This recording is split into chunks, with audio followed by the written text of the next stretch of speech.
Hello, welcome to Oink Time. You can find us on Twitter now at Oink Time Pod. You can rate the show if you like it, give it all the stars and share it and all that good stuff. And let's do this. Hi, I'm Jen Carnovale. Hi, I'm Ben Ellwood. And today we have with our wonderful guest, Cameron J. What a smooth introduction. Thank you. How are you, Cameron? I'm feeling okay. How are you guys feeling?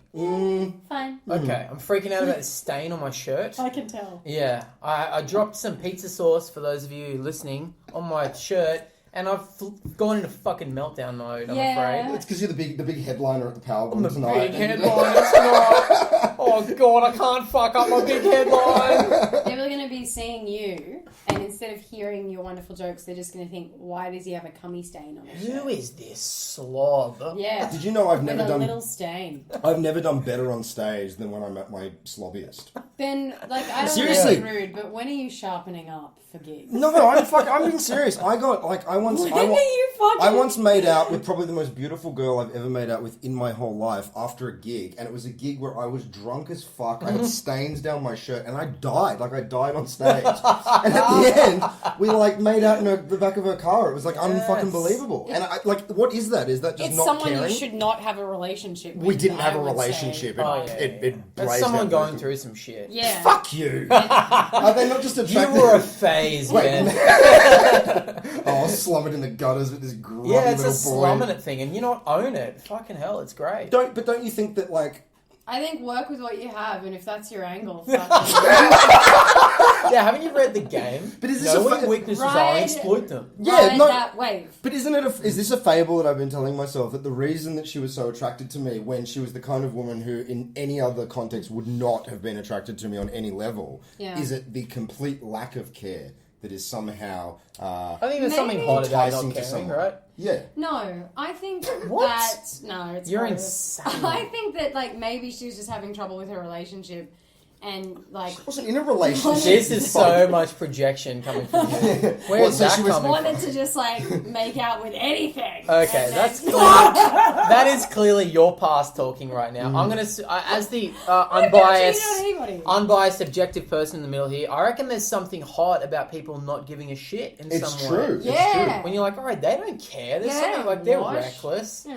fucking... No, I wash. Yeah. Thanks. Just because I was drunk and had stains down my shirt doesn't mean They I don't don't brush wash. their teeth. And I fucking brush my teeth a lot, alright? And I use mouthwash and I floss. Like, what's an example for a male? a strange thing to be stuck on. I'm sorry to interrupt. No, you. he But who washed. the fuck? I brush my teeth a lot. But when some dumb bitch is fucking sitting across from me accusing me of not fucking brushing my teeth, I feel it incumbent upon myself to defend myself. Is how frequently You're they such brush a... Hey, can I? 5 times a day. I need to interrupt there as well. You just called Jen a dumb bitch. I just want to say, I called someone a dumb bitch on stage the other night, and think I I've was never there. felt so alive. You were there. It was the best feeling in the world. Because She she was a was, cow, yeah, right? she was Was terrible. she interrupting? She was interrupting everyone with, it was the worst thing that an audience member can do, is she was empathizing way too much. yeah. So you set up a premise of, I saw someone trip over the other day, or whatever, and they go, oh, like Yeah, that. yeah. She did it to everyone, and then, eventually I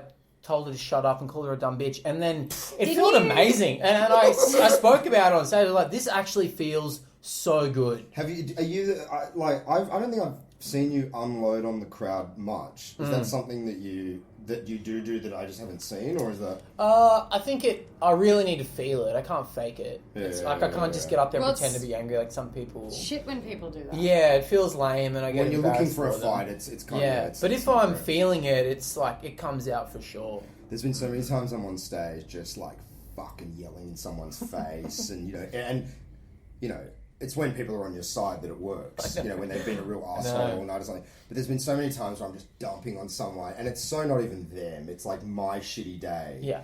And I've had this simultaneous I can't believe I'm getting away with this. I'm unloading my awful day on this person, and a room full of people are like, oh, brilliant. And then also simultaneously feeling so sorry for so many people that, it's like their lives are just like clock in, clock out, go to work, get on bus, go to work, get on bus, clock in, clock out, and they just don't have any outlet. They never have the opportunity to be To scream at a just room get full the of people fuck out. who paid for comedy. or anything. Just Well, they any let it out outlet. in other ways, and they drink probably. That's where it comes out. But isn't And that comics do both. But isn't that just internalizing it? Yeah, I guess you're right. Like there was this time I was on Magic Mushrooms with a couple of Fuck yeah, it dude. was so fucking hardcore. He's cool. And we're in the bush, and it was me, a couple of comics, and a friend of ours who does not let his hair down very often. And about halfway through the trip, he went into fucking goo goo gaga land where he was just babbling incoherently and howling and carrying on. And I kind of freaked out. I was like, oh my God, he's fucking cracked. And I went to kind of go over to him like, hey man, are you okay? Yeah. And my comic friend stopped me and he's like, man, let him have this. Yeah. Let him yeah, fucking yeah, have yeah, this. yeah. He never gets this opportunity to Well, just stand and... When get do it. normal people get to have it? Where do they do it at? I guess I think they go to the Footy. gym. the footy, the gym, right? Yeah. Fucking what else? Domestic relationships. Splendor in the grass. Splendor. Definitely Splendor. Twitter, Yeah, social Twitter, media. social maybe that's media. maybe that's where all this rage on social media is coming from. The lack of outlet. Like trolling. Oh my god! Well, just totally right. a lack of ability to dump your fucking frustrations out on anything real. So you get online and I did it. I achieved something by unloading. Yeah, I am firmly of the belief that once someone leaves a negative, nasty comment on something, they never think about it again. Yeah. No, They not never at all. walk away going, oh, I wonder if that person's read that. I wonder if they've responded. They I just think like sometimes- doing it. Sometimes I think they do it because they want a reaction. Some people So do they're like, clearly. yes, yeah. I did it, and now they're going to argue with me, and now Yeah. I feel good for some reason. Like, I think they get that a little bit. If you guys didn't do comedy, would you be on social media? No. I don't think so. But I've been thinking a lot about not doing comedy lately. I'm always like, what Really? would I be doing? And my mum texted me yesterday and said, hey, going excited for Melbourne? And I wrote back, no, I regret doing comedy. That's exactly what a mother wants to hear And when you're she's, this deep into I'm it as well. 30 years old, and she's Yeah. like, Jesus Christ. And then she went, what would you rather be doing? And I was like, I just wish I still worked at the shop I worked in when I was 17 or 18. Because it feels Like- simpler. Yeah, just to be able to know that you go to work, you do your bullshit at work, and then it's done. And then you go home and think about something different or watch TV or whatever. Yeah, I think comedy's hard because it can be very mentally taxing because you just brew on things for a long time. And if Yeah. you do well, you get this huge energy dump where you're like, I'm king of the world! Yeah, I'll never be toppled. And then Yeah. if you do badly, you're like, I don't know what I'm doing with my life. Honestly, it doesn't even take doing badly to get that Yeah, yeah. swing. I can feel good from a good gig or even an average gig. I can come away going, oh, I'm still alright, I know I'm okay. And then it's not even doing bad that spirals me, it's just, I'll just go, there's no end to this. That's all it No, is. that's Yeah, right. there is Yeah, no that's end the to it. feeling that I realise. Like, when I look at older comic, even successful ones, I look at them and go, they're still grinding every fucking day. It's never going to stop. There'll never be a grave man. years. And there's this like... Yeah, I don't think it gets easy ever. No, I mean, like that was a big revelation I had almost before I even started doing comedy when I was bartending at the Comedy Store. So before I ever did stand up, I met Stanhope, I met Burns and Provenza and Eddie Brill and all these like quite big names. And it was really interesting talking to them without that kind of like, can I get some advice? Yeah, right. Just Yeah, talking yeah, to them yeah. about their jobs and stuff. You know, and it was like, it was pretty gutting because, you know, you have this idea, especially before you start, that like, oh, if I just hit a certain level, Yeah. I will be happy or I will be fulfilled. And it's that whole thing where it's like, No. you are whatever you were before you started. Oh, It's yeah, just yeah, magnified. It's still you. Yeah, and there was one night, I won't say who it was, but it was a very, very big name comic that a lot of fans would, you know, pay money to spend time with this person. Yeah, right. And at the end of the gig, they'd finished signing all their stuff and everything, and there were a couple of just, you know, 18-year-old wastrels hanging around the store, just these needy You don't hear that sycophants. word often. That's a good one. I think I said it wrong, but anyway. Yeah, just kind of hanging about. And this comic goes up to me. He's like, "So what are you guys doing now? What are you? Do you come back to my place? Do I come and play like Xbox at my place?" And he was so needy that they got turned off and were like, nah. Oh, we're gonna and just go away. left. And it was this moment of like, fuck. Yeah, is this what it is? shit. You get paid to come to the other side of the world to do your comedy. Yeah. And you're this pathetic kind of middle-aged man begging teenagers to come and play video games with you at midnight. Oh, God. And it was just this like, it was crushing, you know, it was really, like, you know, I mean, in some ways also very good because it gave me a much more realistic perspective on it. Yeah. You know, and now when I'm back to doing it after taking like a year off, and I realized the only way back in was to, And it's so hard because it's such an ego-driven thing that we do.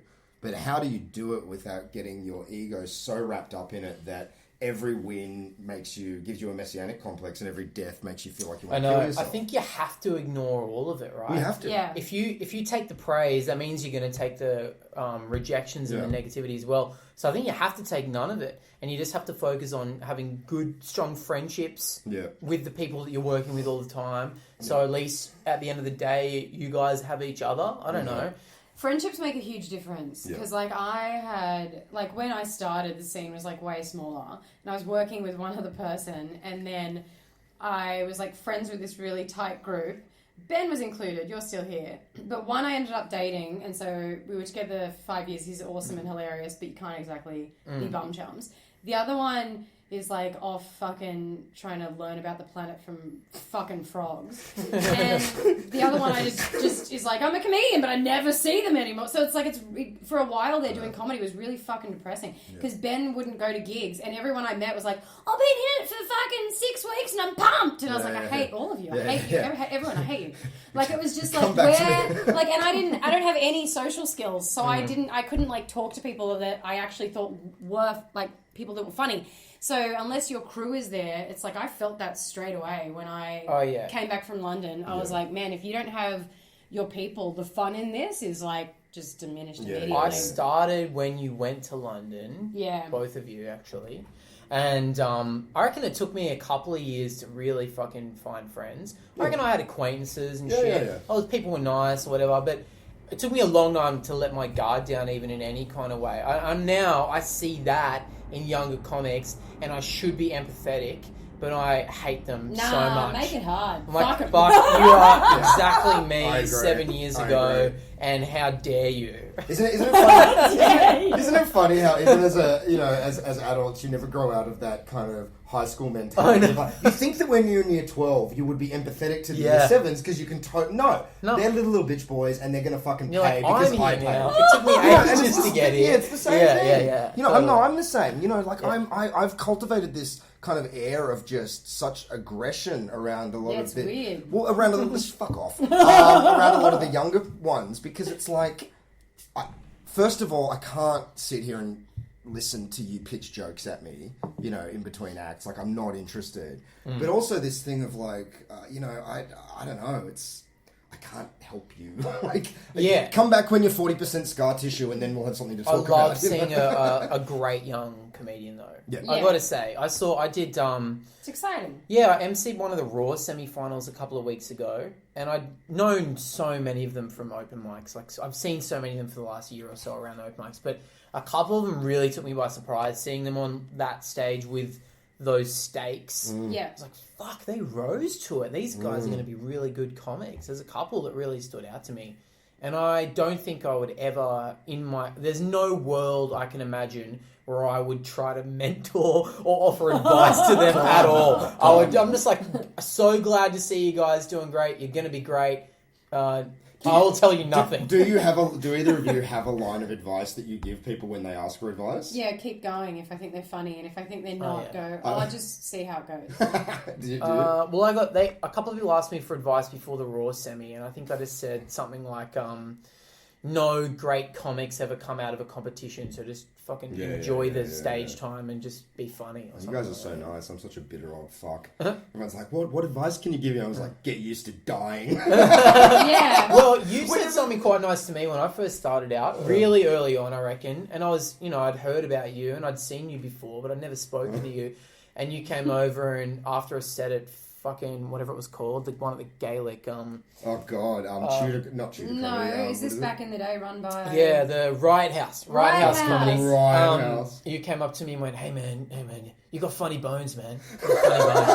And I'll never forget it. What a piece of shit. I'll never fucking forget it. I walked away like, man, maybe 6 gigs in or something. I was like, okay. No, but it's true. Like that, like we were talking before. When you see someone new that maybe doesn't have chops, like they don't have a lot of stage presence or mic technique or whatever, or even funny jokes, but there's just something, there's certain people that they can't not be funny, just them existing. Like Dave Eastgate just existing in space is funny. He's just funny. Yeah, I could think of Eastgate doing anything, and I can see the comedy potential in it. You know? But and the crowd know it subconsciously. There was a night. I think you were about 3 years in, and it was a night that Friend in Hand put on like a new, the best of the up and coming people. Tight track of Cam's career. You Uh, were 3 years for. Well, no, because when I came back from London, I was Yeah. gigging a lot, and you were Yeah. like new, and like you were saying before, you noticed the new people that are good. Right. But it was a really interesting night to watch because it was like everyone on was fucking great. It was like you and Seaton and Jazz and a lot of really probably. a lot of really really funny people, and everyone did really well. But then to close the night, John Cruikshank got up, and he was the most low-key performer, the most kind of deadpan performer, but he killed on a level that no one previous had. And all I could put it down to was that the crowd just subconsciously knew, oh, that guy belongs here. Totally. There's no beads of sweat coming down his face. His eyes aren't Not darting. trying too hard. Yeah, he's not breathing too heavily to try and get to the next joke. He's That's just the thing. existing. You honestly can't teach confidence like that. No, and it that's, just and that's happens. and that bit of advice I give to people, like, get used to dying. I don't mean that in a nasty way. It's just like you've got to get to the point where it just doesn't affect you that much anymore. Because it's only once you, like when me and Nick in the very early days were so scared of dying, we kind of made this agreement that when we were dying, we would just tank it as hard as we possibly burn it to the fucking ground, which is the most self-indulgent, narcissistic. I'm going to ruin the night for everyone. But it fucking worked. Yeah. You know, like we've had gigs where, 300 people are booing and, throwing shit at us. And it's awful, but you get to that point where you realise, like, man, they're not going to remember. No one I've ever died in front of is thinking about me right now. They forget you. They're not even thinking about the people that killed. No. They don't remember anyone, man. I reckon, I think we should just all call. Well, I just did the Brisbane Comedy Festival. I had a fucking great show one night, right? Like pretty full, great night. I walked out, I'm shaking people's hands and shit. I never really do that, but I've started doing that because I realized you need to make people remember you. So I'm like, I've got to shake people's hands. My name is... Yeah. And then afterwards I went down to the bar and this guy came over to me and he went, "Did I just watch you upstairs?" And I went, "Maybe." Fuck. And he went, "What's your name?" And I went, "Cameron James." And he went, "Yeah, I think I just watched your show, man." And I was like, it was 5 minutes ago. And he's already forgot my face and barely And we spent an hour together. Yeah, and I told you everything that I've thought of for the last 12 months. Wow. Yeah, it's just people don't remember. They don't care. They just like the entertainment. And fair enough, I do too. I watch some TV for that reason. I can't judge people. I just, I get it. People just want to go and not think for an hour. Have a laugh. Well, it's difficult to remember comedy really only means something to the people in comedy. 100%. And, it may as well be karaoke to everyone else. Yeah. Like, they don't give a fuck. No. It's interesting. Every hardcore comedy fan you meet are fucking whack. Like, Yeah. they're fucked in the head. I've never met a person, like a hardcore comedy fan that's like, oh, yeah, you're a really fucking stable person. Yeah. It's like they're always they're fucking broken. They always think of some bullshit thing where they're like, now I'm a comedy producer flyer man. yeah. And you're like, what is that? Or they come so often that they start to ask for free tickets or whatever. They're all the same, man. Yeah, They're all the same. They're all a bit creepy. It's a weird fucking, it's a weird game we're in. Should we do the hat? Oh, let's do the hat. All right. All right, so should we explain what we're doing? Yeah, go. All right, so we have a hat. We have several words in the hat. You're going to pull a bit of paper out of the hat. They're quite broad, and it's just it's the launch pad to a conversation. So whatever pops into your mind. No, we're going to shake it. All right, shake the hat. Shake it I up. made Ben put more than one word in there because he tried to control what was happening. I was trying to. Oh, you loaded the deck. Drum roll. First of all, what hat is this? It's my Hawaii hat. Oh, cool, very cool. All right, you. I'm pulling a word Okay. out. I'm opening the paper. Oh, you couldn't have picked a better one. Did you put all the same in this? What is it? Shame. SHAME. That's actually not the one I wanted, but What one good. did you want? I wanted fear. Yeah. Oh, But that's all right. Shame. they're both tied together. They're pretty much tied together. Well, I was raised Catholic, so shame and guilt are very much the key parts of my DNA. Is that you actually raised like full-on Catholic? Oh yeah, this is how Catholic I was raised. My great uncle, I don't know what what is a great uncle? I actually don't know what that is. Grandmother's brother. Grandmother's brother. Actually, it was my granddad's brother. Still a great So uncle. whatever he is, great uncle, I guess. He is a cardinal in the Catholic Church. Wow. Not Pell. There's two Australians. There's George Pell. George Pell is one, and the other one, his name is Idris Cassidy. Less known. And less known, he's the B-side. He's a B-side cardinal.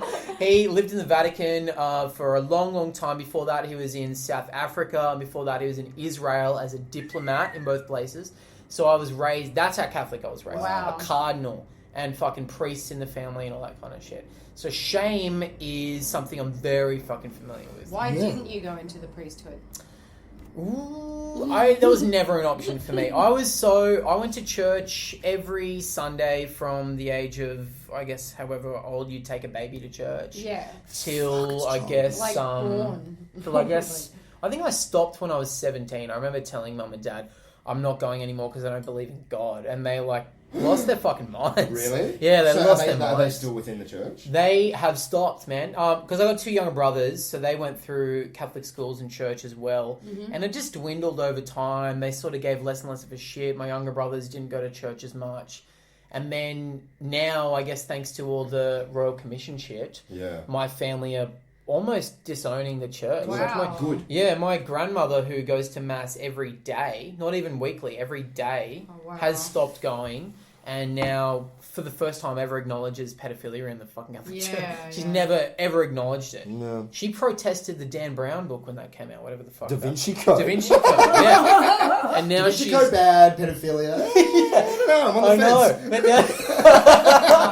But now she's disgusted because in Newcastle, a lot of the priests from the Hunter and Newcastle region are involved in the Royal Commission for covering up stuff. Yeah. So she's had to kind of disown almost her entire life. Fuck. And at that age, that must be so Oh fucking yeah, in her confronting 80s, as well. like late Wow. 80s. It's Good on her. Good on her, Way man. harder for Yeah. her than you because she's in her 80s. It's her whole I entire know. life. But don't you feel like that shouldn't be Closer to the death. anomaly? That should not be the anomaly. Like, it's amazing to me how many people, I just feel like what part of kids getting fucked doesn't take precedence over everything else. When when the Royal Commission was first announced, I remember saying it'll be 50 years and there'll be no more Catholic Church. I don't think that's true now, but I do think it will die down and die down and die down over the next 100 In years. Australia, yeah, not in other places. Yeah. Did you ever buy into any of the religious stuff? Oh, I did because you're taught to. Yeah. I think when you're a kid, you can only believe what grown-ups tell you. You don't know anything else. Yeah, you don't know anything else. I always say that it wasn't even just this new age Catholicism where people go, God, I remember a guy saying to me in year 11, he was like, God, he doesn't have to be just a man on the clouds, with a beard. God's an energy. Oh, God's everywhere. He's us. He's like, it's They're trying to basically keep you Buddhism is what interested. he's just saying. Yeah. Yeah. But in my head, I was like, nah, not true. It's a man. Like, I really believed it was like a man Writes with books. a beard. He writes books. He sits up there. It's Watches a the kingdom. Oscars. Yeah. But this is I was so interesting. convinced. There's quite a few young comics, well, young, I sound old, but quite a few comics your age that I know who went through exactly the same thing, who around 17 were like, I was brought up in this really strictly religious household, and then I kind of woke up and I was like, I think that's bullshit. Yeah. McGowan has a really funny bit about it, so do like a few other people. Luke Ryan has one. Yeah, Luke McGowan Ryan. too. Yeah, there's a few. I think we're all kind of similar ages and Yeah. similar experience. I guess, honestly, it comes down to the fucking pop culture that you Grew up with. Because, I was growing up with The Simpsons and stuff like that, where they totally disrespected Protestant church or whatever the fuck they were, Presbyterian or whatever. And so you just get enough of that, and then you start questioning it in your teenage years. Like, why does Bart and Homer not give a shit about church? It mustn't be important. Yeah. And that's so interesting you say, because I was raised staunchly agnostic. Oh, really? Yeah, thank God. I am so grateful. And the older I get, and the more of my friends that I see how that religious shit is still in their fucking heads in some capacity. I'm so grateful. Like, we were culturally Jewish. But my grandpa and my grandparents were just like, those people whack. That go to the Wailing Wall and smack their heads against the wall. What do you That's mean fucking raised weird. agnostic though? Because that's neither belief nor disbelief. It was just like whenever I asked the question, it was just like, I don't know. I don't know. Like a peaceful acknowledement. Yeah, of peaceful I don't know. acknowledgement. If you want to believe it, you can. If you don't, It was just like it was like a really. My grandparents both said they definitely, from an early age, I remember them talking about how they explicitly would say they did not believe in an interventionist God on any level, because, hey, how can you be shoveling kids in ovens and believe in an interventionist Surely God's God? hand would come down. Yeah, surely God would away. intervene Have at some some- fucking point. And also, when you think about that, it's like, you know, like, it's such an egocentric thing of like, you know, the interventionist God, if I pray, God will intervene. But what if your advantage is someone else's disadvantage and you're both praying equally? So what, does God just flip a coin? Like, what does he... Well, If you think about it for more than a minute. Of course, and like I know a lot of people who have the logic deprogrammed falls themselves from religion just through basic logic. You start thinking about it, it doesn't work. But whenever I spoke to them about religion, it was basically just like, hey man, we're monkeys, you know. Like that's like an ant trying to fucking explain what a skyscraper is. I don't know, like whatever, you know. And I was also very lucky that when I was in preschool, I went to a Jewish preschool, and I remember very early on a rabbi talking about how he was talking about the story of Moses fleeing Egypt with all the Israelites. And I remember him explicitly saying, it doesn't matter if Moses left Egypt with 5,000 Jews, 500 Jews, 5 Jews, or if it didn't even happen at all. It doesn't mean it's not true. It's still true metaphorically. Yeah, the story is true. I mean, I like that side of it. Yeah. I think I studied religion all the way through school too. I didn't... At a certain point in high school, 11 and 12, you know, it was an elective subject, religion, so you didn't have to study it. But I did, because I liked it as a history. I like learning that side of it and learning that it's kind of largely metaphorical and that you're supposed to kind of read everything as a fable. That's fun. I like all that shit. But it was as I got older in a high school age, it was the fucking like doctrine and I went to a high school with Catholic brothers as well. So Yeah. You know, like, so my principal was a brother in the church and we'd pray every morning before school. And I just remember sort of sitting in year 11 and looking around the whole school, kind of mindlessly mouthing the Hail Mary or the Our Father or something, and just immediately seeing it for the cult that it was. Yeah. It just all dawned on me cult. at once. And I remember going, fuck, this is the same as just singing Hare Krishna Yeah. or anything. It's Yeah. just that. Yeah. It's just this I feel weird thing like- that's supposed to make you feel good and calm, but... Well, it's to stave off the fear of existential fucking horror. Of like, oh my god, what is this? It's people looking for comfort in a place Of where it course.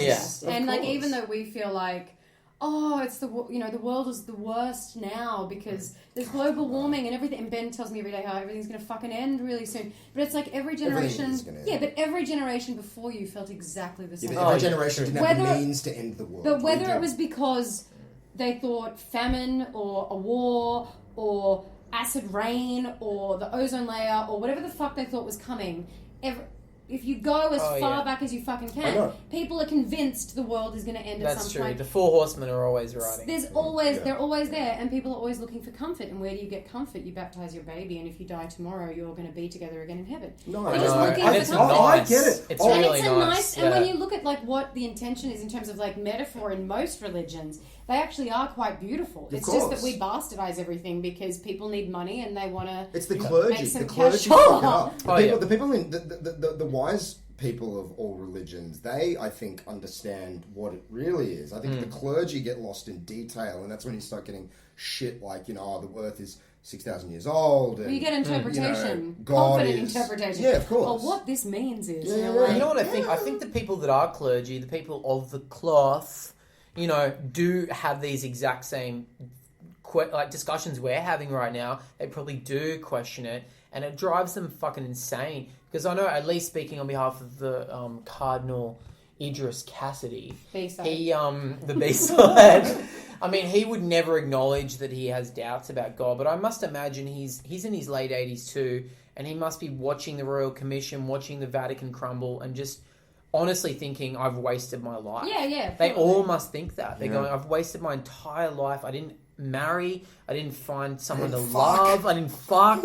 I didn't do any of That this is- See, shit. that, Yeah. That is rough. Imagine getting to 88 and going like, I should have just been fucking Yeah, so this whole much. time. It's so Yeah. messed up, man. Like and you know, to go back to the shame concept, I think that is the ultimate crime perpetual. And you know, as far as I'm concerned, it's akin to child abuse, indoctrinating kids into this.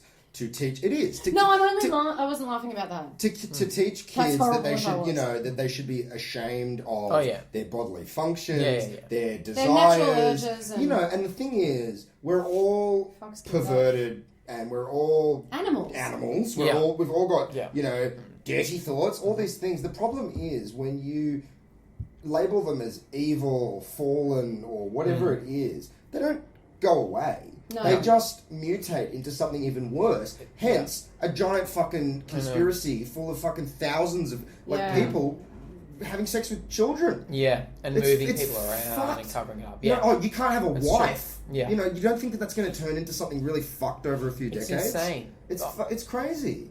And I think that, so many of my friends that I have now that are ex-Catholics or ex-Christian or whatever, they still, despite having shaken that superstitious belief in the religion, they still carry that burden of shame and guilt and all these things. And it's such a... And to go back to that thing where I say, how grateful I am the older I get, that when I remember that I was raised agnostic, that's what I'm grateful for. Yeah. Because I think as a human, you have to wrestle with so much inherent shame and loathing and all these things that are just part of the deal of being alive and being a conscious human. But to, on top of that, have this cosmic guilt and shame it's just the fact that they can get in your fucking head like that is so fucking evil to me. I feel lucky that I grew up with Catholicism, but I grew up with like Italian Catholicism, which I really do believe is different because it was almost cultural Catholicism. Like my nonna had a 4-foot statue of Mary in her house, and everything was about the church. But at the same time, if you looked at actions, there was not a lot going on. And I understood from a really young age. I remember thinking, even at 14, you can be Catholic, but you get to do all this other shit. Similar to fucking But I had that attitude, and I don't know why I had it because really I shouldn't have. But I just had it inbuilt where I was like, you're Catholic and you forgive me, but then you go and have, you do whatever the fuck you want. And that was sort of built in, and speaking to other people I know that are have grown up with that kind of cultural Catholicism feel the same, which I feel really lucky about because I feel like I escaped some kind of heavy shit that other people I know haven't. I never felt shame in any of the stuff I did. I did some fucked stuff. Because I was just kind of God knows I'm a good person and deep down we're going to be fine. He can see that I didn't mean it. It was he's an omnipotent creator of the fucking universe, so you think that he would have a little bit of insight. I've been trying to think about where I've thought about it a lot over the last few years, especially the last 10 years or so, where my shame is. It's never sexual. It's never around that kind of stuff. But it is in selfish... Okay, so I don't know if you guys ever feel this. Do you ever feel whenever you want something, do you feel bad about wanting it? No, I'm kidding. Of course. For example, I want to... And I want to do well at this gig tonight. No. I want to succeed in life. I want to blah, blah, blah. Okay, I feel guilt and shame for wanting anything in the whole fucking world. And I don't know whether that's a Catholic thing or if that's just mental illness or where that's coming from. But anytime, this is how fucked my head is, when I go, okay, I really want to have a good show at Melbourne this year, a voice in my head says, well, now that you want it, you're not going to get it. Yeah, that's what happens. I get this little antithetical voice saying, if you want something, that means you will not achieve that thing. I've definitely had that. And I've had moments where I feel like the moment I make a strong stance on something, it comes back at me really friggin' quickly and in a confronting way where it's like, nah, that's not going to happen. But I don't put it down to religion or anything. I wouldn't be like, I want to do well at this gig and so and feel bad for that. I don't know where it would come in. Do you think that's you reacting against I'm being hubristic, I'm being... Maybe that's what it is, right? But so conversely, when you have a success, are you able to enjoy that success? Yeah. I reckon for a second. And then what? And then self-sabotage. Yeah, I don't know what it is. It's not even sabotage. It's just oh, well, blah, blah, blah. The next thing. It's just those goalposts that move. If you succeed in one tiny thing, you have a good gig or whatever, then those goalposts aren't even there anymore by the time you've hit them. So then you go, oh, well, yeah, actually, I really should be looking a year down the line. And then you're you don't even I never get to live in the fucking success. I'll do that where I'll smash things that were achievements for me. Yeah. So I'll get something that I've been working towards that I really wanted to get. And then the moment I get it, I'm like, fucking anyone could have gotten this. It's not a big deal. Oh, yeah. If Like, I got it, that mean, must mean it's it doesn't nothing. mean anything. Yeah, so Yeah. I guess I do that, yeah. I think that. I've got a couple of people that have to fucking remind me to, like, celebrate any kind of little success. And I've started trying to, even if it's just a tiny thing. No, I understand that because you feel like you're going to jinx it. Well, yeah. If I get too cocky, then, you know, my legs will get cut out from under me. Like, and I'll be back in the I'll golf. always try to celebrate it privately in a tiny way. Like, if I get something that I really worked for and I earned it, then I'll just do something like I'll buy myself a beer at the fucking pub, or I'll buy a Mars bar or You'll some treat shit. yourself. Yeah, like a little treat, one tiny little treat. That That's is it. so Catholic. Oh, it's got to be. Because then feeling Fuck. bad about it, to me, is very Catholic. The thing of, like, preempting stuff, like, I'm going to screw this up, or having an amazing opportunity for comics, and then going, oh, something's going to happen, it's going to fall through. And then if it doesn't fall through and you do it, oh, well, I screwed that up. Or if you didn't screw it up, looking for the point of failure. Oh, well, that person did well, so it must have been shit. Yeah, I don't that know. always I don't laughing know at if, everything. Yeah, it was I don't know easy. if that's, yeah. like, tied into I don't know religion where that as comes much, from. but I know a lot of comics who do that religious and not. But I feel like the thing of, like, just never allowing yourself to enjoy your successes, maybe. I've started trying to more because I've had a couple of moments where I've just totally burnt out and been like, what the fuck am I doing? And had like real moment, and then had, you know, someone like my wife or Becky or someone have to list the things that I've done throughout the last 2 years. I've been and there. then I go, oh yeah, it's been okay, I guess. So, yeah. Have you, Ben, you haven't contributed. Do you feel no shame? Have you been there? I'm like you. I don't feel any kind of sexual shame. Well, no, like in the sense of I like, don't know why I'm no, laughing. in the sense of like, I remember in high school, like a friend of mine like, you know, when we hit that age, we were all telling each other that we masturbate. Yeah. And I remember a friend of mine saying that, you know, a nanosecond after he came, he was just overwhelmed with shame. And I remember at the time being like, what? Yeah. Are you kidding? Like, do you feel shame when you get on a roller coaster? This is like a fun ride. Like, this is the best. Like, we've got this inbuilt fucking party. Like, so I've never felt that. And it's the same with, I feel, I have a lot of residual body shame from when I was younger. So, you know, when I was, maybe from 12 to 20, I was morbidly obese. You know, I'm 5'6", and at my heaviest I was 120. So I didn't have facial features. It was just swallowed by fat, and you know, I had to have my clothes custom made, and it was just horrendous. The bleeding, you know, fucking chafed thighs. It was all through high school, and I grew up in the Northern Beaches, which for anyone that doesn't know, the Northern Beaches is basically the set of Home and Away. Everyone is a cut, ripped, you know, model, and I'm this bowl-cutted, obese little Jew. And so it was, you know, it was merciless, the abuse. I felt safe in school because I had a sharp wit, and people didn't fuck with me past a certain point because they knew I would tear them to pieces verbally. But man, you know, walking to and from school was the most terrifying thing in the world because I'd be getting yelled at from cars. It was just horrible. So when I was 20, I lost about 45 kilos, and I was quite skinny for the first time. Not skinny, but thin for the first time in my life. But I think, and you know, my weight's fluctuated up and down since then. But there hasn't been a significant period of time since I lost all that weight where I felt truly, you know, I have obviously chunks of time where I feel truly comfortable with my body. If I'm with a partner and whatever, I don't have any body shame then. But you know, a lot of the time, especially in summer, massive body shame. Because it's like, I'm exposed, I can see my fucking fat tits and all that stuff. I feel like heaps of maybe women feel like that all the time anyway. I don't think that's an abnormal shame. The other shame I feel is I beat myself up really hard in terms of social interaction. Oh yeah. So it's like what? What do you mean? Well, like I know what I'm capable of when I'm with people, and you know, if I underperform in my eyes, it's that real, you know, I just beat the shit out of myself, like, you fucking piece of shit, everyone fucking hates you. Man. Like this is a good example. Like a couple of months ago, you and I were in a play at Giant Dwarf. Yeah. And all the people running that play are people that I really respect creatively, as humans, When I was asked to be part of that play, my head was like, they don't like you. They don't actually want you in this play. This is a giant Carrie-esque prank to get you into this thing. So you go and humiliate yourself on stage, which will endorse their opinion of how fucking shit you are, so that when you leave, they can all gather around together and laugh their asses off about what a fucking idiot you are. It's such an elaborate... insane thing It's for insane. people to ticket. Like, It's insane. They're like, let's charge people $20 to go watch the Ben No, Ellwood I know. humiliation. It's insane. Like, I am fully aware of how insane and actually how narcissistic that is. Oh, yeah. It's completely egomaniacal. Well, you can't shake it. I get it. Cannot fucking I shake get it. And so when we did that play, there was 3 segments where I came out on stage. 2 of them went fine. 1 of them I choked.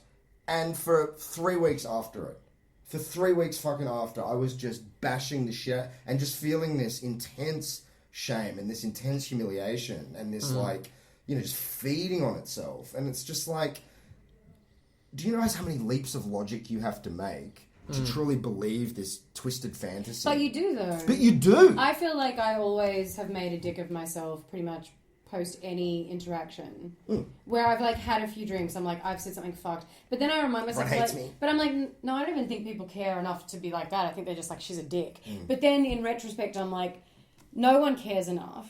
No one probably remembers, but I will relive stuff in my head for so long where I've just said one thing and I'm like, fuck, you're such an idiot. Like, why can't you talk like that's so uncomfortable? Yeah. And it will like stay with me for ages. I think it doesn't help that we're part of a community that when the community doesn't like someone, it is pretty fucking brutal what's being said about these people. People are bitchy about their best friends in this industry. And so it is easy to kind of get onto that path of like, well, you know, am I just deluded? Maybe when I walk away, everyone's fucking howling with laughter about what a piece of shit I am. Well, you know what?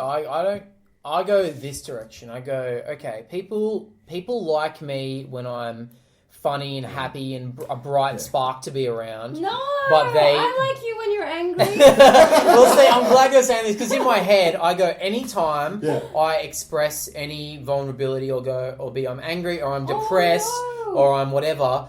Everyone immediately shuts down and goes, I don't want this side of it. No, Benny's so into that. Yeah, I love that. I know you, actually, I feel very comfortable around you too about that. But if I, like, you know, someone's texting me and they go, how you going or whatever, I'm like, oh, pretty depressed today or like having a bad day or whatever. They just won't reply. And I'm like, oh, I guess they just hate this side of me and they only want me to be like, hey, here's something funny. No, but that's on them. That's on them. That's their own There's shit. so many people that are like, oh, how are you? And you give them an honest answer. And they're like, oh, I didn't actually want to know how you are. I was just filling the air with noise. We were actually talking about this because a girlfriend that we both know's father passed away 3 months ago and she hung out with some mates and he's like, how you going? And she's like, I'm not good. And he couldn't fucking cope because he's like, you're not over it yet, Kate. Yeah.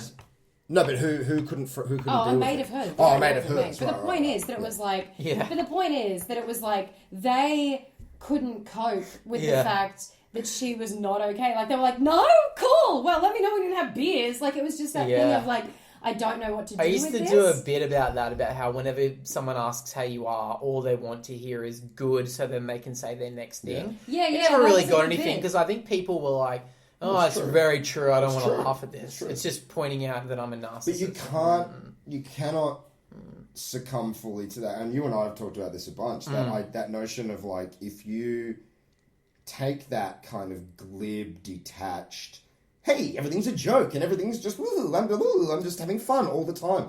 Carried to its logical conclusion, you become a sociopath. It's very you can't actually if you can't be sincere ever about anything.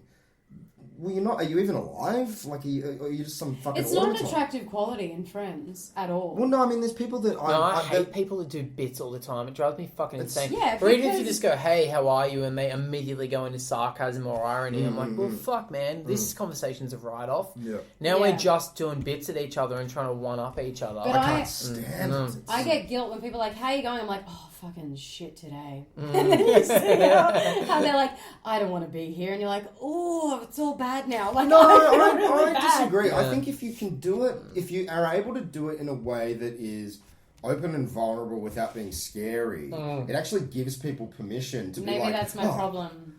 Well, I don't know. Like, I find, I find people tell me stuff that they might not feel comfortable. Or people tell me shit all the time. Yeah, but because Yeah, you're being same. honest. Because Same. you're being fucking real. Also And because they people are know that they relieved. can't They're phase like, you. well, and I don't have to stand here spinning 50 plates trying to fucking dance for you and juggle and carry on. It's like, it's Yeah. exhausting. Yeah. But, you know, I feel like, I say all this, in theory. But I know that when I go to I go out to comedy or whatever, and if in between sets, I'm not being funny and witty and, he's Then ranting no and one- raving. No Yeah. one expects you to be funny. I know. I'm aware of this, but I feel this, and it's not. It is guilt and shame. It is this real sense of like, you fucking dickhead. You know what you're fucking capable of. You know what you know. But that's also ego. But I don't feel like that on stage anymore. But don't you guys feel, both of you must feel, I feel like every comedian on some level knows you can fucking at least coast by in any social situation. I don't Yeah. feel like that at all. least. I know that. Surely you can. I don't feel like that at all. I mean, your job is like observing and relating, right? I feel fine getting up on stage. Yeah, but you can do it in life. I I don't- clock on, I man. don't feel- I clock on every time. Yeah. If I'm in a situation where I don't know, like if it's a family thing or like Our family stuff's whatever, different. like Alex's family thing or whatever, a part of my brain goes, all right, Yeah. turn it on. Showtime. And then I just showtime, and then I'm like making chit chat with people. I'm calling back other people's jokes, No. and they all think I'm You a can genius. do that. I've seen you do It's that. a I thing don't. you Well, can maybe just I do. can, but I don't feel like I have those tools. So if I was nervous about a gig, and I've had these like not that long ago, where it's like a bigger gig and I'm really excited. One, I'll automatically feel like I don't belong there, and I'll be like, everyone thinks I don't belong here. And two, I will forget how to talk to comics that I've known for fucking ages. Oh, you were saying shit like that at that giant dwarf thing we did the other night. Yeah, I feel like that all the time. You were like, oh, I'm gonna bomb, man. I'm like, you're going to kill. This crowd But want to see you. I and feel you like, will well, do they weren't great. there. Yeah, they were all there for me. They saw the fire, and they were like, Well, they were there for don't comedy, care, don't and you care, were the comedian. Don't care. Jen! There was only 3 people on the lineup that were stand-up comedians. They Yeah, were there that's for true. comedy, And I was and the only you one doing crushed. stand-up. Everyone was telling stories. So I had it easy that way. But I get it. But Yeah. don't you feel like that preemptive? Oh, I'm going to die is the cushion in case. No, it because actually it's not happens? even necessarily comedy driven. It's like it's not even my biggest concern isn't even the comedy bit. It's like, oh, I'm not gonna know what the fuck to say to them. Or it's like people are cool. Like people will be like, let's take a photo on Instagram and fucking yeah, and I'll be like, I don't know how to interact with that. So I will walk away, Yeah. and then I'll be like, they think I'm a bitch because I've walked away, or like that type of thing where I don't feel comfortable in that setting. It's so it's so interesting. Like all these things that you put in. Because I feel like that. Like if I can't be, like I was talking to a friend of mine the other day who's very introverted. And we've been best friends for nearly 20 years. And we're very similar. We just manifest our behaviors in polar opposite ways. So he's very introverted and, polite, and I'm fucking, me. And, we were talking about, he's one of my only friends that understands that a lot of the extroversion is just another form of self-loathing or introversion. Because it's basically what you're saying to yourself is like, unless I am the most entertaining person in the room, I have no worth. Yeah. I am not a worthy person unless everyone's like, whoa, who the fuck is that? I feel like that It's too. it's fucking I don't awful. feel like that at all. That's It's not my awful. comfort zone at all. Oh, Unless man. I'm doing Oh, a it's gig. not. I don't think it's comfort. Well, it's not my zone. It's not a Yeah, comfortable yeah. place If it's to a be. group It's of people, fucking horrible. I No, I don't get like it. I like it if it's like, if I'm on stage, I'm going to do a gig, I want to be entertaining and funny. But if I'm hanging with people, I don't want to be the center of attention. Unless- I would rather listen to what other people are saying No. and like make fun of shit or like laugh with Surely we're two people. It's not. We're not all this one way forever. Like I reckon I fluctuate. There are times when I'm around certain people where I am just the quiet observer, and I'll just watch and listen and blah blah blah, and then make fun of them later on stage probably. But like other times, I'll walk into a room. I swear to God, I don't know if this is a male thing. Maybe it is. But I'll walk into a room or a situation, I'll look around it very quickly and Count go, the tits. there are no dominant people in this room. Yeah, This room needs a dominant person. Really? Yeah, I do the same thing. I'm going to have to be that You person. guys, But don't you find? No. But don't you find when you're in that situation, you're never better than when you're in that situation? Yeah, because yeah, it's yeah, not yeah. because it's not an No, seriously, it's a true thing. there's no fucking dominant. It's not True. even. It must be a male thing, like an Someone's alpha gotta thing, lead right? this But like, fucking tribe. I think you and I are probably quite similar in that we are probably like. I reckon that alpha and beta is a bit dated, but I reckon that you and I are probably the person just below the alpha who will walk into a room and go, all right, I have to be the alpha in here. I have to be the funny, charming, polite one. There is no alpha. And then if there's I'll someone, step if in. someone bigger or like more bombastic comes in, I go, all right, he's got it. Yeah. Like, and just let them take charge, and then I'll just Really? go off in a corner or something. But do you find, like, in those situations, I'm never better than them in those situations because it's not an ego-driven thing. No. It's almost like oh, for fuck's I'm sake. doing it for the All group. right, for fuck's sake, Yeah. someone's got to do Yeah, this. totally. That's how I feel. I'm like, I'm doing it for them. Those are the best gigs that I have as well, when everyone's died before me, and it's like, oh, for God's sakes, Here all we right. go. But someone better fucking get up there and do the job. Totally. It's Yeah, exactly Yeah, that. that's because confidence kicks in for stand-up. Walking into a room and wanting to be the alpha is not something I can relate I don't think to. it's wanting, but like you look around and you go, something needs to be changed No, in this I like kind of it. shit. You know Someone why I needs- like it? sometimes a room Because needs to be everyone looks uncomfortable. I'm like, it's not just me now, motherfucker. No, see, I And so I can slide on in. I can't stand I that. feel comfy. I'm Yeah. like, I can sit in this. I don't give a fuck. Unless like, I'm feeling very confident, I will mirror whoever I'm around. So if I'm around someone whose eyes are darting all over the place, I will fall inside Jesus myself. Yeah, yeah, yeah. It's awful. It's awful. You But gotta it's check all- that out. But but I think talking about it, I'm realizing I think a lot of this does come back to that initial body shame thing because that's how it was in high school. If I didn't walk into the party and be the funny guy there, it was just like, who's that fucking fat cunt over there? That's what I was. Yeah, it was yeah, just yeah. who is that deformed fat piece of shit Yeah. on the northern beaches of all places. So you do have to go in there and be like, hey guys, it's that classic fucking, the happy fat person. But no, it's true. But it's true. And then, but unfortunately, that then carries over into adult life. And I've got this idea of myself. My mental image of myself when I'm at my lowest is this fucking just gross, like obese. Like I went on a date one time and I was just I don't even know what I said. But at one point the woman was like, do you have body dysmorphia? And I was like, well, what do you mean? And she's like, you're talking about yourself like you're on The Biggest Loser. Like you're just a normal looking man of your age.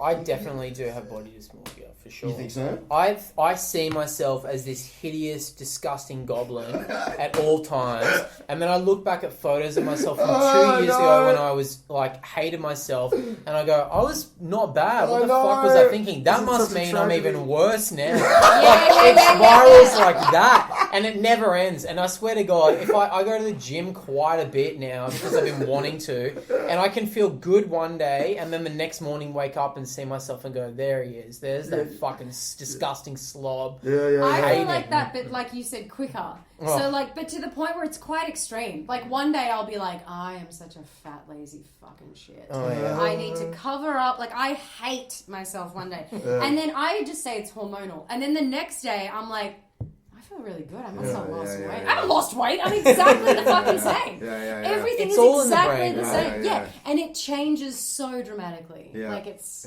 full on. I think it's I have the shortest term memory. I can look at myself in the mirror and see if I'm looking thin or fit or whatever. And then as soon as I turn away from it, that memory has now become something completely different. Yeah. I don't even see that person anymore. I just see like a gross being. It's there. It's always been there. Do you I don't think know what that's I can- linked to shame and religion growing up? I don't know if it's religion, but it definitely comes from my family. My parents are both like a little bit self-hating and would be like the type of people who be like, oh, I'm so fat, I'm so disgusting all the time. Oh, really? So that's just always been there. in So my toxic head. to be around. Well, I think this is all very normal stuff. I think I don't know many people who, in fact, some of the most beautiful people I've ever known in my life are the people that think they're the most horrifically ugly. Yeah. Oh, thanks, Ben. Yeah, well, Can you see people that No, go, but it's true. I think everyone feels like yeah. weird because we're the ones that have to wipe our own asses. We know what we really are, and what we really are is these smelly, shitting, sweating, disgusting fucking animals. gross. But but there's nothing Yeah, gross shit. about it. It's, Yeah, but it's gross. No, it's Doesn't make cool. it less gross. it's not gross. That's think something it's- I've never had shame about. Shit and piss. I love shitting. I love shitting. Well, I used to love shitting before my surgeries, but anyway.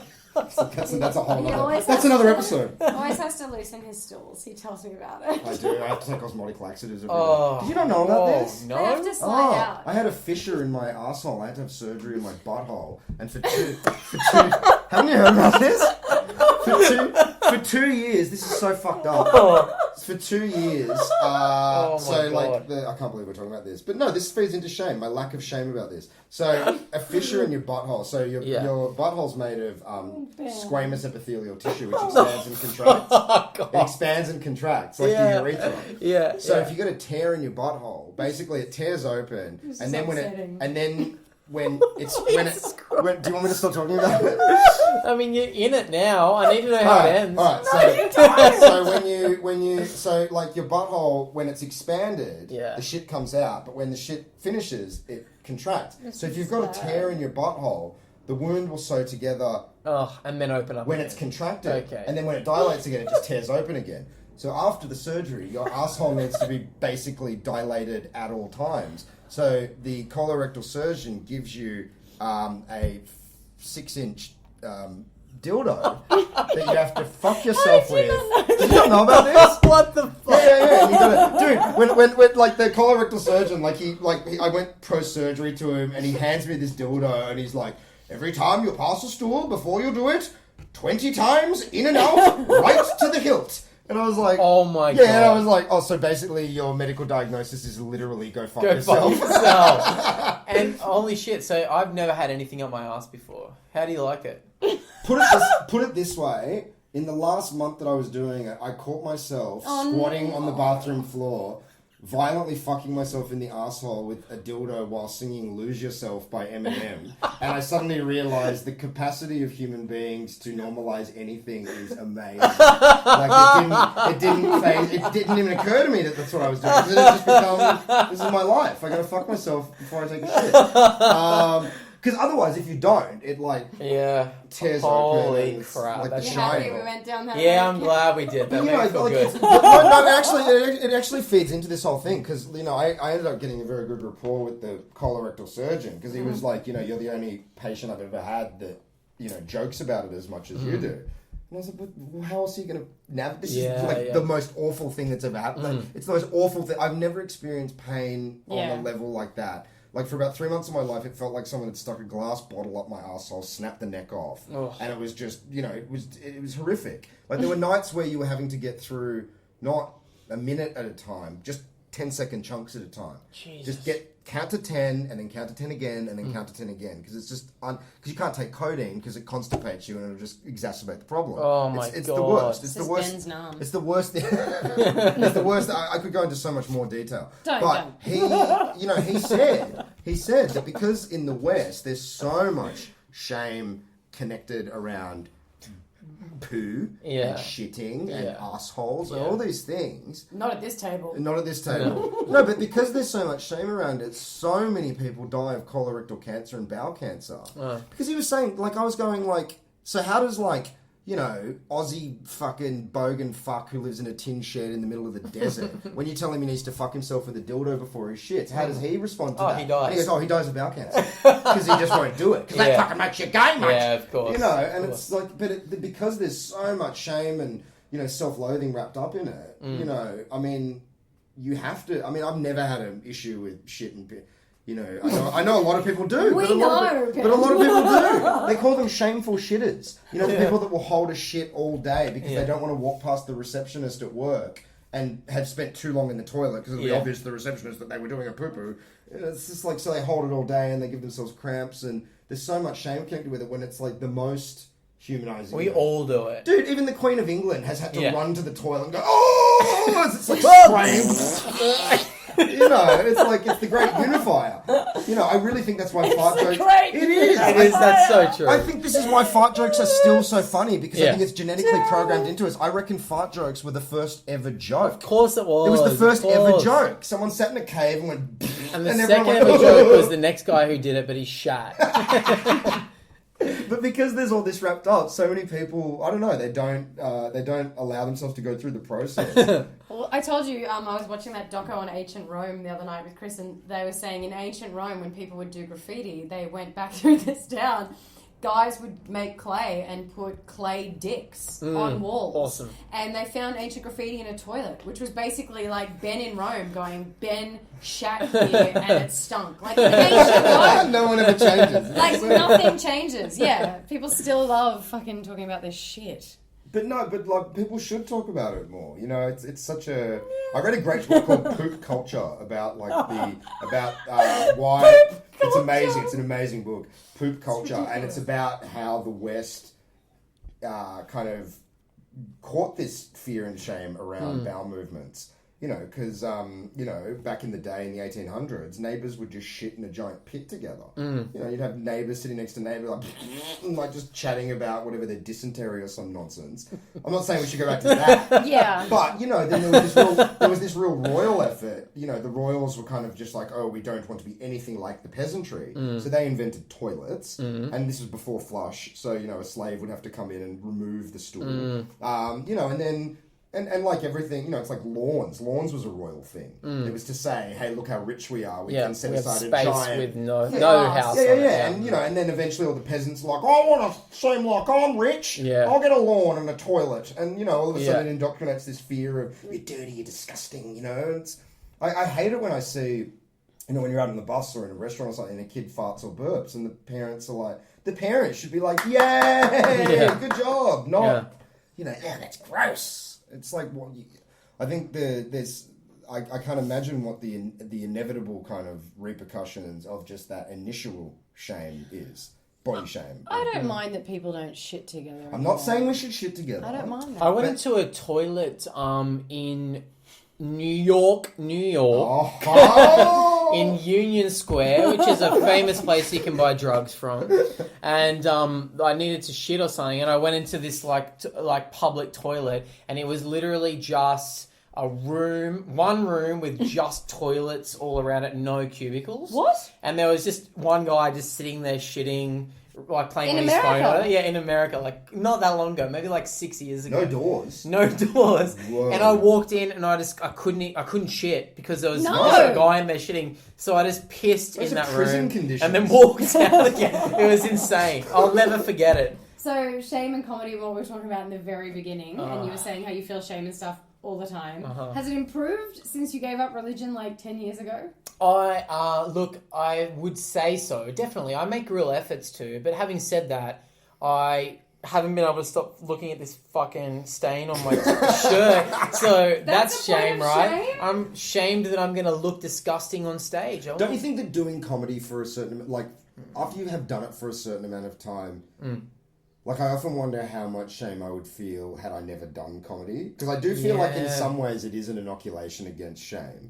I think that's why people like it, because they see someone being a fool up on stage and they go, oh, he or she's doing this thing that I like can't express. Like they're opening up about their disgusting like sexual stuff or their shit stuff or whatever. Everyone does. I'll tell you, it took me a few years to be comfortable looking like an idiot on stage. Yeah.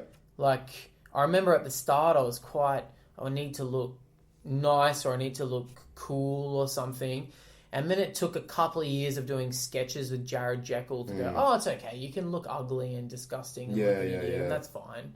Yeah, that was a big thing for me in the early days as well. Like, if I, was going into doing a voice or a face or something, I would always rush through it because it would be that thing, which is so ironic because it's like, you're a fucking jester, mate. Like, just, People your wanna whole see job you is to look look like a foolish. fucking idiot. Yeah. I love that stuff. I've never felt weird about it, and then I did one gig where I'm like screaming about this person I hate. And I got off stage, and a comic friend of ours, Kappa, came up to me, and the first thing he said, he was like, your face went really red when you were screaming up there. It was like really full on. I was like, thanks, man. But I was like, I don't care. Like, that's never occurred to me. And I don't want it to occur to me now. Like, half the fun is not thinking about how I look up there. A great comic, we all know her, Ann Edmonds. I remember seeing her do this new bit she was working out a while ago where she was acting out as herself the first time she did MDMA, and she was all hunched over and her jaw was all fucking disgusting and she was like squinting her eyes, and it was so funny, like destroying, like I was dying laughing, and I asked her at it afterwards. I said, how did you even write that bit? Yeah. And she was like, I just looked at myself in the mirror and tried to pull the ugliest face I could and then wrote a bit around that face. Oh, that's so good. Like, that's all it should be, right? But, like, unless it's the full commitment, like, I think that's why I've got so much admiration for like Anne and Tom Walker and people that do that like extreme clowning kind of stuff, because it's like, I just can't imagine the courage that it takes to fully commit to something like that. Yeah. 'Cause the amount of times, like, I'm halfway through whatever, an impassioned rant, and it's not going very well. And I always know that I can be like, oh, you know what, fuck this, let's talk about something else. And that to me is the greatest relief, that at any moment I can pull out. God, me too. I just can't imagine being on stage and, whatever you're doing, you're pretending to be a fucking flower blooming in time-lapse or whatever. And, what happens if halfway through that everyone's just staring at you like you're a fucking moron? Yeah, that happens But all to the time, just man. commit to it, it's like, oh my It takes God. balls. Yeah. I wouldn't be able to do it. No, you guys both do exactly what you're saying you don't do. You both, Jen, you do character stuff all the time. Yeah, but I'm You not always do voices and full act outs and discussions between you and a hypothetical other person. And Ben, you do the same thing where you go into voices and characters, and plus your like long comedic rants, for lack of a better word, are the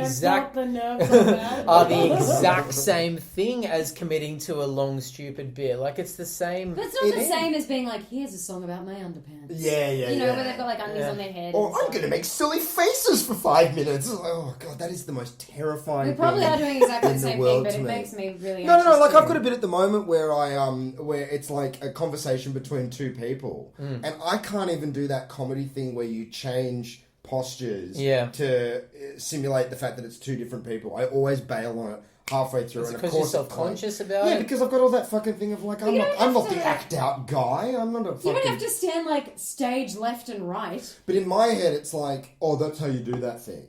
And so then I get locked into that thing of like, yeah, but you're not good at doing that thing. And so I immediately undercut myself before I've even... a very close comedy friend of ours said to me very recently, he's like, mate, you'd be fine if you just got the fuck out of your own way. And I feel like that is the truest advice. That's probably anyone's all ever of us, given. to be honest. Yeah, it's just this... And again, I think it all just leads back to this kind of like, am I good enough? Daddy, am I good? Am I good, mummy? Do you think I'm funny, mummy? So fucking pathetic. Jeez. Sorry, I didn't mean to... I didn't mean for it to end like that. Yeah, we're wasting our time. Let's just go work at a shop. Fuck Hey, it. man, what shop did you work at? that you I had to worked go back at to? General Pants. No, not General Pants. What was the name of it? It was in Newcastle. It was called Wild Surf Co. Dude, if you were still working at Wild Wild Surf Surf Co. Co. in Newcastle, you would be dead from suicide by now. Well, also Wild Surf Co. shut down like a lot of Newcastle businesses I worked at because of embezzling. Really? Yeah, so many. I worked at so many bars and shops and stuff that then a year later went under because the boss was stealing money and stuff like that. Newy. That's a newy thing, yeah. I probably would have killed myself, yeah, you're right. So really you chose the right path. Yeah, I chose poverty and constant self-doubt over a Needing- salary. Needing roomfuls of strangers to tell me I'm a good boy. Yeah, that's the thing. I You're don't that even know man. if I'm doing it for them, I don't even know if I want people to like me. It's just like I need to. It's in me. You Oh, know? you're not It's doing it like, for them. You don't no, give a fuck it's about like them. I don't really care. I think Like, that's the mark of, like, not to sound too arrogant, but I do feel like that's the mark of a truly good comic, is when they don't... Like, obviously you care whether the audience is having a good time, Yeah. but you don't actually give a fuck about... no. You give a fuck more about your feeling of the gig rather than But their your feeling. feelings Yeah. reflected by them. I know a lot No, of people I've who done don't gigs. care, who think they've done really well, who are horrible.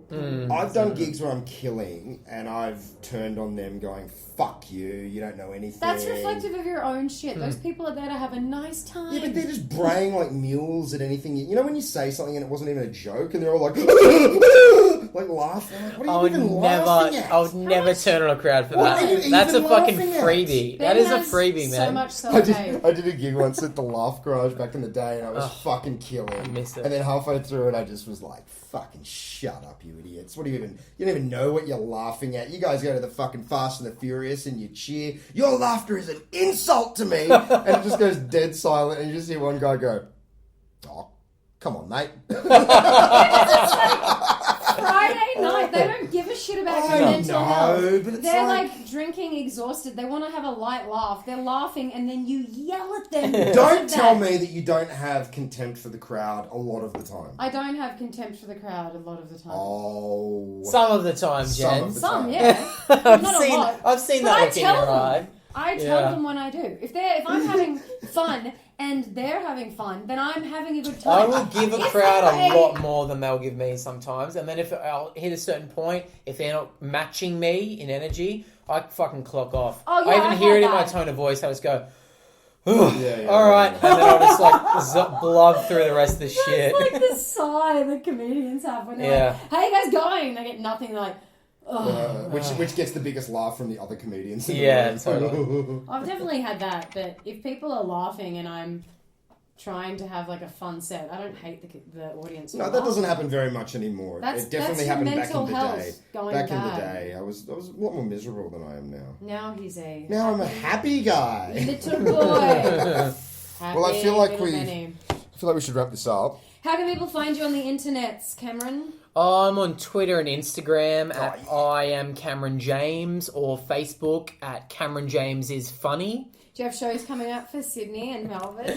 I do. I'll be in Melbourne for the whole Melbourne Comedy Festival. The whole Melbourne? The whole month of Melbourne, March 29 to April 22, 6 nights a week, every night except 6. Mondays at 7 p.m. at the Greek Centre. Come along and laugh. You know you're doing Sydney as well? I am doing Sydney as well. I can't remember the dates off the top of my head, but I think it might be the first week or something like that. He's yeah. in the guide. Go and look up him up in Yeah. the guide. He's great. Cameron James. Thanks so much for talking about shame with us. Oh, thanks so much for bringing up a lot of things with me and for triggering a lot in me. I'm actually going to attack both of you on social media now, and I'm going to start a campaign of hate towards both of you. I actually do feel a bit of guilt now, if I'm being honest. Really? Welcome No, to it's the good. club, Dredging bub. the depths. It's fucking great. Ben's in his friggin' element. Yeah. Yeah.